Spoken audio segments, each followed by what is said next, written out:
यहाँ की पार्टियां पूरे प्रस्तापित है।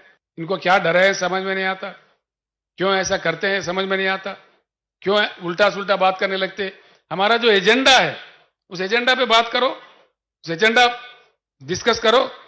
देवेंद्र फडणवीस जी जो भूतपूर्व मुख्यमंत्री अब के उप मुख्यमंत्री है, नांदेड़ में पहली बार जब मैं आया था तो उन्होंने कहा था केसीआर जी आपका यहाँ क्या काम है, आपका तो काम तेलंगाना में है।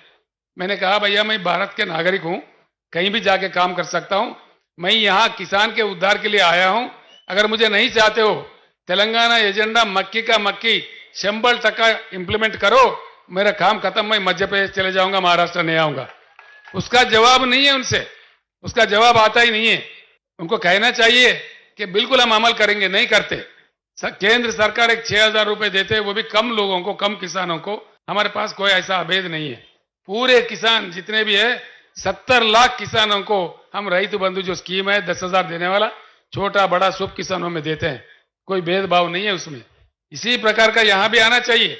लेकिन जैसा बीआरएस ने प्रवेश किया महाराष्ट्र में, फिर 6,000 का ऐलान हुआ। वो किसको देंगे? जो किसान सम्मान निधि मिल रहा है उन्हीं को देंगे, बाकी को नहीं देंगे। वो भी पूर्ण रूप से नहीं, 2-2 हजार करके 3 किस्तों में देते हैं। हमारे पास ऐसा नहीं है। फसल को 5,000 एक देते हैं निवेश के लिए, फिर दूसरा फसल के दूसरा दे देते हैं। मुफ्त में पानी देते हैं, मुफ्त में बिजली देते हैं, और हर दाना उनका खरीदते हैं। खरीदते भी कैसा? सीधे उनके बैंक में जाता है। आप लोग प्रसन्न हो जाएंगे मेरे बात सुनकर। तेलंगाना में मैंने देखा है, मुख्यमंत्री बनने के बाद 2 साल किसानों का जो कष्ट है, मुश्किल है, मैंने देखा है। उसके बाद में पूरी तलाटी व्यवस्था हमने बर्खास्त कर दिया है तेलंगाना में। तलाटियों का जो काम है आप जानते हैं, हमारी भूमि उनके नाम पे लिख दे, इनका भूमि उनके नाम पे लिख दे। वहां पूरा तलाटी व्यवस्था ही बर्खास्त कर दिया, कानून बना के। उनके पेट में नहीं मारा हमने, दूसरे डिपार्टमेंट में उनको नौकरी दिया, और तलाटी व्यवस्था निकाल के धरणी बोल के पोर्टल ला के सारे जमीन का रिकॉर्ड हमने डिजिटलाइज कर दिया। उसके लिए उस माध्यम से ये सुविधा होता है किसानों को। धान खरीदते हैं, किसी के पास फिरने की जरूरत नहीं है, सीधे किसान के बैंक अकाउंट में जाता है। जो 5,000 हर फसल के लिए हम निवेश के लिए देते हैं, वो भी सीधा, ना दरखास्त देना है, ना दफ्तर जाना है, सीधा उनके बैंक अकाउंट में जाता है, हैदराबाद से जाता है। किसान का जो बीमा है उसके लिए कहीं दरखास्त नहीं देना है, सीधे उनके अकाउंट में बैंक में चले जाता है। ये संभव बात है।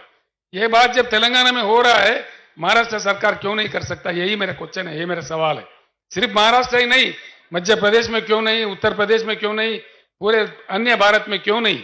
ये संभव होते हुए भी एक राज्य में, हिंदुस्तान के एक हिस्सा में हो रहा है, बाकी भारत में क्यों नहीं? इसीलिए मैं आप तमाम लोगों से, सभी लोगों से मैं प्रार्थना करूंगा, ये पूरे भारत के किसानों के जंग है, उनके प्रतिनिधि है बीआरएस पार्टी। सिर्फ महाराष्ट्र या तेलंगाना किसी एक राज्य का नहीं है।